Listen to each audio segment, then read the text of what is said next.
Hello everybody, welcome back to HardReset.Info channel. In today's video, I'll show you how you can easily use WhatsApp Web on your Samsung S25 Plus.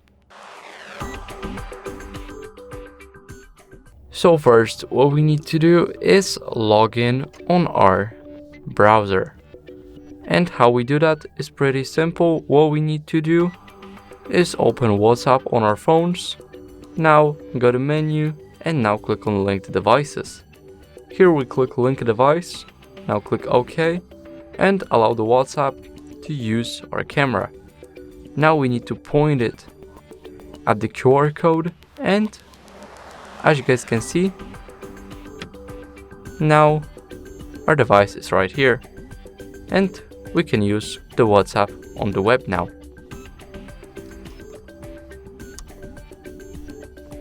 As you guys can see, the same message has been sent here. And that's it. Thank you guys for watching. Make sure to leave a like, subscribe, and see you in the next video. Bye.